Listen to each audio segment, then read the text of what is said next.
खुलुमबाय रिलाइभ निउस 24 आं ब्रह्म गिबियावनो रिलाइभ निउस 24 नायगिरि आरो अनसायगिरि साफ्रोमखौ बरायग्रोनानै लाबाय। दा बे समाव आं दंफैयो तामुलपुर जिल्लानि सिङाव थानाय नैबे कुसुमारि गोजोन फोथारावहाय बे कुसुमारि गोजोन फोथारावहाय बर' थुनलाइ आफादनि 60थि बोसोरारि जथुम्माखौ 2, 3 आरो 4 मे खालार खालि खुंबोगासिनो दं। दिनै लोब सुबुंफोरखौ जों बाहागो लानायखौ जों नुनो मोनदों। दा बे समाव आं दंफैयो नैबे मेन गेटआवहाय बे मेन गेटखौ केमेरा पार्सन बिथांखौ आं देखायनो थाखाय खावलायनाय जाबाय।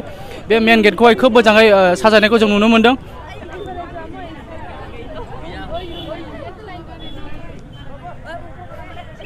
दा बे समाव जों नुनो मोनदों नैबे बर'नि ट्रेडिशनेल ड्रेस आर'नाइखौहाय जों बेवहाय जायनाखि गेटनि साखाथिनि लामा बे साखाथिनि लामायावहाय जोङो खोब मोजाङै साजायनायखौ नुनो मोनदों। आरो बेजों लोगोसे दङ नैबे जायनाखि गेदेरमा सुबुं बे गेदेरमा सुबुंफोरनि नैबे सावगारिखौ जों बेवहाय साजायनायखौ नुनो मोनदों। आरो बेजों लोगोसे दङ जोंहा नैबावहाय गुबुन जाथिनि जायनाखि ट्रेडिशनेल ड्रेस बे ट्रेडिशनेल ड्रेसखौहाय बेयाव जोङो खोब मोजाङै साजायनायखौ नुनो मोनदों।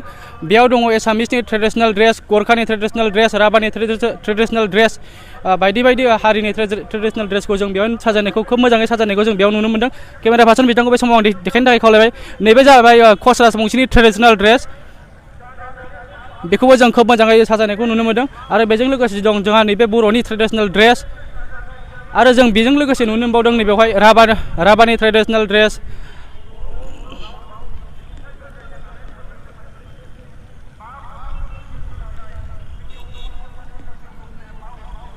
आरो जों बेजों लोगोसे खोब मोजां मोनसे हाबाफारिखौ नुबावदों जायनाखि बर' हारिनि नैबेयाव माइ गायनाय आबाद, बे माइ गायनाय आबादखौबो बेवहाय जायनाखि माइखौ गायनानै बेयाव देखायनायखौ जों नुनो मोनदों। केमेरा पार्सन बिथांखौ बे समाव देखायनो थाखाय आं खावलायबाय। बेनो जाबाय खोब मोजाङै बर'नि ट्रेडिशनेल जायनाखि माइ, बे माइखौहाय जों बेवहाय गायनाय नुदों।